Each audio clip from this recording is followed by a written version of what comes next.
Hi friends, welcome to tech travel Telugu. Friends, ఇది 2026 Honda Hornet 2.0. Last ఇయర్తో compare చేస్తే design పరంగా ఎటువంటి మార్పులు అయితే లేవు. సేమ్ అదే డిజైన్లో మీకు ఈ వెహికల్ అయితే లభిస్తూ ఉంది. 4 కలర్స్లో మీరు చూస్ చేసుకోవచ్చు. Red, blue, black, grey. ప్రస్తుతానికి మనతో గ్రే కలర్ అయితే ఉంది. నియాన్ కలర్ స్టిక్కరింగ్తో చూస్తానికి చాలా బాగుంది కదా. ఈ వెహికల్ మీరు పర్చేస్ చేయాలనుకుంటే ఎగ్జాక్ట్గా ఆన్ ప్రైస్ వచ్చేప్పటికి 1,83,000 రూపీస్లో లభిస్తూ ఉంది. ఈఎంఐలో కొనుక్కోవాలనుకుంటే మినిమం డౌన్ పేమెంట్ వచ్చేప్పటికి 40,000 రూపీస్ నుంచి మీరు ఎంతైనా పే చేసుకోవచ్చు. టాప్ స్పీడ్ విషయానికి వస్తే ఈజీగా 120 కిలోమీటర్స్ పైనే వెళ్ళగలదు. మైలేజ్ విషయానికి వస్తే 40 కిలోమీటర్స్ అయితే ఎక్స్పెక్ట్ చేసి మీరు ఈ వెహికల్ అయితే పర్చేస్ చేయండి. ఒకసారి స్పెసిఫికేషన్స్ చూద్దాం. ఇంజన్ విషయానికి వస్తే 2 valves air cooled 184 cc BS 6.2 ఇంజన్తో లభిస్తూ ఉంది. 17 PS power, 16 newton metre torque అయితే ఈ ఇంజన్ జనరేట్ చేసింది. సేమ్ ఇదే ఇంజన్ NX 200లో యూజ్ చేశారు. ఆల్రెడీ ఆ వెహికల్కి సంబంధించిన వీడియో అయితే మన ఛానల్లో ఉంది, మీరు చెక్ చేయొచ్చు. ఆ వెహికల్ మీరు పర్చేస్ చేయాలి అని అనుకుంటే 5 స్పీడ్ మాన్యువల్ ట్రాన్స్మిషన్తో లభిస్తూ ఉంది. అసిస్టెంట్ స్లిప్పర్ క్లచ్ కూడా ఈ వెహికల్లో యూజ్ చేశారు. క్లచ్ అయితే చాలా స్మూత్గా ఉంది. నేను ఆల్రెడీ రైడ్ చేశాను, నా రైడ్ ఎక్స్పీరియన్స్ మీద షేర్ చేసుకుంటే కొద్దిగా సేపట్లో. ఇంకా బ్రేక్స్ విషయానికి వస్తే ఫ్రంట్ మీకు 276 mm పెడల్ డిస్క్ బ్రేక్ ఇచ్చారు. ABS అయితే ఉంది. Back side 220 mm disc brake ఇచ్చారు. కొద్దిగా చిన్న డిస్క్ బ్రేకే. బ్యాక్ సైడ్ కూడా ABS అయితే ఉంది. సస్పెన్షన్ విషయానికి వస్తే ఫ్రంట్ మీకు 37 mm up side down gold colour Shewa suspension అయితే ఇచ్చారు. సస్పెన్షన్ అయితే చూస్తానికి చాలా బాగుంది. బ్యాక్ సైడ్ మీకు అడ్జస్టబుల్ మోనోషాక్ అయితే ప్రొవైడ్ చేశారు, కానీ సస్పెన్షన్ ట్రావెల్ అయితే కొద్దిగా తక్కువగానే ఉందని చెప్పుకోవచ్చు. ఇంకా టైర్స్ అండ్ వీల్స్ విషయానికి వస్తే 17 inch LI wheels with tubeless టైర్స్తో మీకు ఈ వెహికల్ లభిస్తూ ఉంది. ఫ్రంట్ 110 సెక్షన్ టైర్ అయితే ఇచ్చారు. 110/70 section tyre. Back side 140/70 section టైర్తో లభిస్తూ ఉంది. బ్యాక్ సైడ్ కొద్దిగా వైడ్ టైర్, రేడియల్ టైర్స్ అయితే యూజ్ చేయలేదు ఈ వెహికల్లో. సో అదొకటి మైనస్ అని చెప్పుకోవచ్చు. ఇంకా డైమెన్షన్స్ విషయానికి వస్తే గ్రౌండ్ క్లియరెన్స్ వచ్చేప్పటికి 168 mm తో లభిస్తూ ఉంది. మన ఇండియన్ రోడ్స్కి ఆ గ్రౌండ్ క్లియరెన్స్ అయితే సరిపోయింది. సీట్ హైట్ విషయానికి వస్తే 790 mm అనేది ఇచ్చారు. 5.4, 5.5 హైట్ ఉన్న వాళ్ళైనా సరే ఈ వెహికల్ ఈజీగా రైడ్ చేయొచ్చు, ఎందుకంటే వెయిట్ కొద్దిగా తక్కువగానే ఉంది. 142 kgs కదా. నాకైతే మాత్రం చాలా లైట్ వెయిట్ అయితే అనిపించింది. ఫ్యూయల్ ట్యాంక్ కెపాసిటీ విషయానికి వస్తే 12 లీటర్స్ అయితే ఇందులో పట్టింది.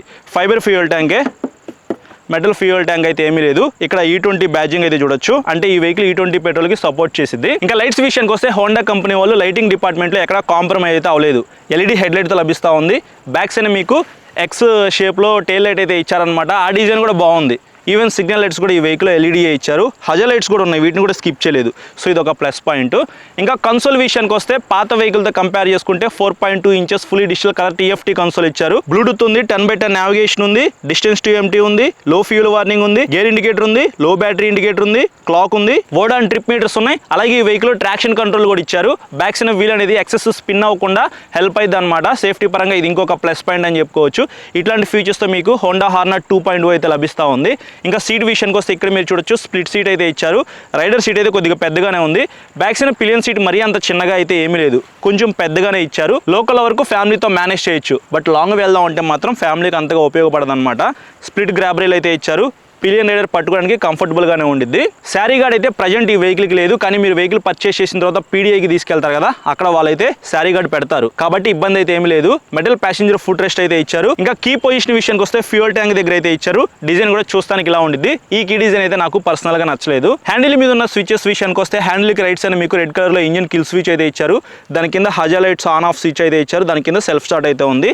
లెఫ్ట్ సైడ్ మీకు హై బీమ్ లో beam switch, inbuilt pass switch అయితే ఇచ్చారు. దాని తర్వాత కన్సోల్లో ఉన్న ఫీచర్స్ని నావిగేట్ చేసుకోవడానికి 4 నావిగేషన్ స్విచెస్ అయితే ఉన్నాయి.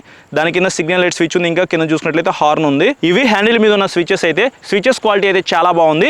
అలాగే హ్యాండిల్ కంఫర్ట్ కూడా బాగుంది. లోకల్ రైడ్ చేసేటప్పుడు మీరు కంఫర్టబుల్గా రైడ్ చేయొచ్చు. మరి అంత వైడ్ హ్యాండిల్ బార్ లేకపోయినప్పటికీ కంఫర్టబుల్గా మీరు కూర్చొని ట్రావెల్ చేయొచ్చు. సో ఇది ఈ వెహికల్లో ఉన్న మెయిన్ స్పెసిఫికేషన్స్ అయితే. ఇప్పుడు ఈ వెహికల్ రైడ్ చేద్దాం, నా రైడ్ ఎక్స్పీరియన్స్ మీద షేర్ చేసుకుంటా.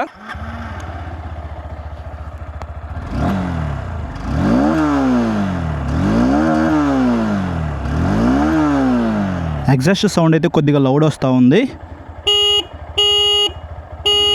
హార్న్ విన్నారు కదా, హార్న్ సౌండ్ కూడా పర్వాలేదు. ఇట్లా యాక్సిలేటర్ ఇస్తుంటే సీట్ దగ్గర లైట్గా వైబ్రేషన్స్ అయితే నేను నోటీస్ చేశాను. సీట్ కంఫర్ట్ అయితే చాలా బాగుంది. హ్యాండిల్ కంఫర్ట్ బాగుంది. మరీ అంత వైడ్ హ్యాండిల్ బార్ లేకపోయినప్పటికీ కంఫర్టబుల్గా కూర్చొని మీరు ట్రావెల్ చేయొచ్చు. ఫస్ట్ గేర్ వేసా.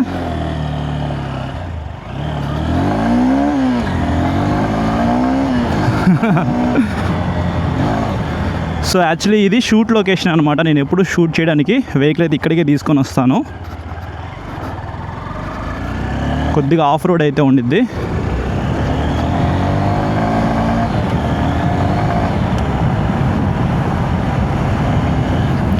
టూ వాల్వ్స్ ఇంజిన్ అయినప్పటికీ మీకు ఇంజిన్ అయితే చాలా స్మూత్గా ఉంది.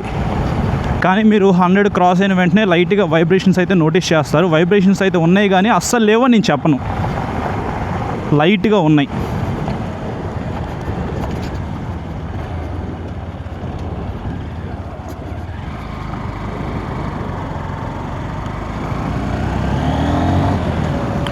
సో నాకైతే మాత్రం చాలా స్మూత్గా అనిపించింది ఇంజిన్ అయితే. అసిస్టెంట్ స్లిప్పర్ క్లచ్ అయితే ఇచ్చారు, అలాగే 5 గేర్స్ అయితే ఉన్నాయి కదా. ట్రాన్స్మిషన్ చాలా స్మూత్గా ఉంది, గేర్లు వేసేటప్పుడు కానీ తీసేటప్పుడు కానీ ప్రాబ్లం అయితే ఏం లేదు. క్లచ్ కూడా కొద్దిగా స్మూత్గా ఉందన్నమాట. బ్రేక్స్ విషయానికి వస్తే మీకు పెడల్ డిస్క్ బ్రేక్స్ ఇచ్చారు, కొద్దిగా చిన్న డిస్క్ బ్రేక్స్ కాబట్టి పెడల్ డిస్క్ బ్రేక్స్ ఇచ్చారని చెప్పేసి మనం అర్థం చేసుకోవాలి. బ్రేకింగ్ బైటింగ్ అయితే పర్వాలేదు, బ్రేక్ ప్రెస్ చేసిన వెంటనే వెహికల్ అయితే ఆగుతుంది.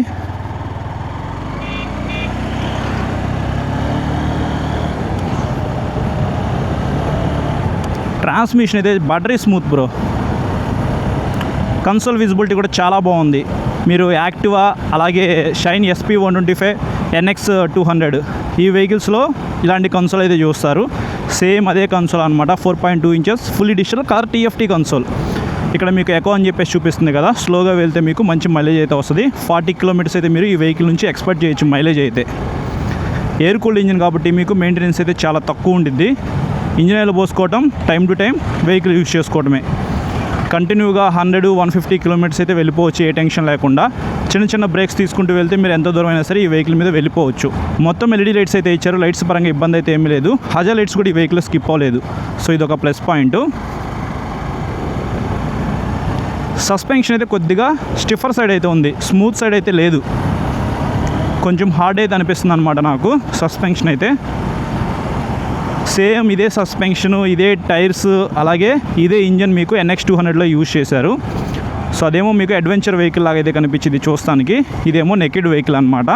సో ఆ వెహికల్తో కంపేర్ చేస్తే ఈ వెహికల్ చాలా వరకు బెస్ట్ అని చెప్తాను నేనైతే. వెయిట్ కూడా కొంచెం తక్కువగానే ఉంది, నాకైతే అసలు వెయిట్ అయితే అనిపించట్లేదు అనమాట. మీకు 790 mm సీట్ హైట్ అయితే ఇచ్చారు కాబట్టి 5.4, 5.5 ఆ హైట్ వల్ల కూడా ఈ వెహికల్ని రైడ్ చేయొచ్చు. వెయిట్ తక్కువ ఉంది కాబట్టి ఈజీగా రైడ్ చేయొచ్చు. గ్రౌండ్ క్లియరెన్స్ కూడా పర్వాలేదు, 168 mm ఉంది కాబట్టి మీరు పెద్ద పెద్ద స్పీడ్ బ్రేకర్స్ క్రాస్ చేసేటప్పుడు కూడా అంత తొందరగా ఇంజిన్ దగ్గర తగలదు అనమాట. సో ఇది ఒక ప్లస్ పాయింట్ ఈ వెహికల్కి. ప్రజెంట్ మనకి 160cc లో NS 160 ఉంది, N160 ఉంది, RTR 164V ఉంది, ఎక్స్ట్రీమ్ 160R 4V ఉంది. సో ఈ 4 వెహికల్స్తో కంపేర్ చేసుకుంటే మీకు కొంచెం పవర్ అండ్ టార్క్ అయితే ఈ వెహికల్ ఎక్కువ ఉండిద్ది. 17 PS పవర్, 16 Nm టార్క్ కదా. సో పవర్ కన్నా టార్క్ అయితే ఎక్కువ ఉండిద్ది అనమాట మిగతా 160cc వెహికల్స్తో కంపేర్ చేసుకుంటే. సో సీసీ కూడా మీకు ఎక్కువ, క్యూబిక్ కెపాసిటీ 184cc కదా. సో 2 wheels ఇంజినే కాబట్టి మీరు హై ఎండ్ స్పీడ్స్ వెళ్ళినప్పుడు కొద్దిగా వైబ్రేషన్స్ అయితే నోటీస్ చేస్తారు. కానీ మీరు లాంగ్ అయితే వెళ్ళిపోవచ్చు బ్రో, కంటిన్యూగా వెళ్ళిపోవచ్చు 150 కిలోమీటర్స్ అయితే ఏ టెన్షన్ లేకుండా రిలాక్స్గా కూర్చొని మీరు వెళ్ళిపోవచ్చు అనమాట. 160cc వెహికల్స్తో కంపేర్ చేస్తే నాకు కొద్దిగా పికప్ అయితే ఎక్కువ ఉండాలి, మంచి మైలేజ్ రావాలి, మెయింటెనెన్స్ తక్కువ ఉండాలని ఎవరైతే అనుకుంటారో వాళ్ళైతే ఈ వెహికల్ కొనుక్కోవచ్చు. ఎక్కువ స్పీడ్ అయితే పోనీట్లేదు, ఎందుకంటే ఇక్కడ అంతా ట్రాఫిక్ అయితే ఉంది కదా. సో అందుకే నేను ఎక్కువ స్పీడ్ అయితే వెళ్ళట్లేదు అనమాట. బట్ నేను ఆల్రెడీ ఇందాక వేరే చోట అయితే స్పీడ్గా పోనిచ్చి చూశాను, చాలా స్మూత్గా ఉంది ఇంజిన్ అయితే. ట్రాన్స్మిషన్ కానీ అవన్నీ నాకు బాగా నచ్చినాయి. కానీ మైనస్లు ఏంటంటే సస్పెన్షన్ అనమాట. సస్పెన్షన్ అయితే కొద్దిగా హార్డ్ అయితే ఉండిద్ది. అలాగే బ్రేక్స్ కూడా పర్వాలేదు, ఈ ఇంజన్ జనరేట్ చేసే పవర్ అండ్ టార్క్కి బ్రేక్స్ అయితే ప్రెస్ చేసిన వెంటనే వెహికల్ అయితే ఆగుతుంది. కాకపోతే మనం ప్రైస్ అయితే ఎక్కువ పెడుతున్నాం కదా, సో ఆ ప్రైస్కి కొంచెం మంచి బ్రేక్స్ అయితే మనం ఎక్స్పెక్ట్ చేస్తాము. కానీ హోండా కంపెనీ వాళ్ళు పెద్ద డిస్క్ బ్రేక్స్ అయితే ఈ వెహికల్ ఆఫర్ చేయట్లేదు, అదొకటి నాకు నచ్చలేదు అనమాట. కానీ ప్రైస్ కూడా కొద్దిగా ఎక్కువే, 183 అంటే కొద్దిగా ప్రైస్ ఎక్కువనే చెప్పుకోవచ్చు. సో ఈ ప్రైస్కి ఇది not value for money vehicle. కానీ ఇందాక చెప్పినట్లు మీకు మెయింటెనెన్స్ తక్కువ ఉండాలి, రిఫైన్మెంట్ స్మూత్గా ఉన్న ఇంజిన్ కావాలి, కొద్దిగా టార్క్ ఎక్కువ ఉండాలని ఎవరైతే అనుకుంటారో వాళ్ళైతే హోండా హార్నెట్ 2.2 అయితే పర్చేస్ చేయొచ్చు. సో ఇది నా రైడ్ ఎక్స్పీరియన్స్ అయితే. ఫ్రెండ్స్ చూశారు కదా ప్రైస్ అండ్ స్పెసిఫికేషన్స్, అలాగే నా రైడ్ ఎక్స్పీరియన్స్. ఇంకా ఈ వెహికల్ ఎవరు కొనొచ్చు అనే దాని గురించి మాట్లాడుకున్నట్లయితే నాకు ఇంజిన్ అయితే చాలా స్మూత్గా ఉండాలి, మైలేజ్ రావాలి, మెయింటెనెన్స్ తక్కువ ఉండాలి, అలాగే 160cc ఉన్న వెహికల్స్లో నాకు పవర్ అండ్ టార్క్ అయితే సరిపోవట్లేదు, కొద్దిగా పికప్ అయితే ఎక్కువ ఉండాలని ఎవరైతే అనుకుంటారో వాళ్ళైతే హోండా హార్నెట్ 2.2 అయితే కొనుక్కోవచ్చు. సో ఇది ఓవరాల్గా వీడియో నచ్చితే లైక్ చేసి మీ ఫ్రెండ్స్ అందరికీ షేర్ చేయండి. ఎవరైతే మన ఛానల్ని సబ్స్క్రైబ్ చేయకుండా చూస్తున్నారో వాళ్ళైతే ఇప్పుడే సబ్స్క్రైబ్ చేసుకుని పక్కన బెల్ ఐకాన్ అయితే క్లిక్ చేసి పెట్టుకోండి. నేను వీడియో పెట్టిన వెంటనే మీకు నోటిఫికేషన్ వస్తుంది. Thank you.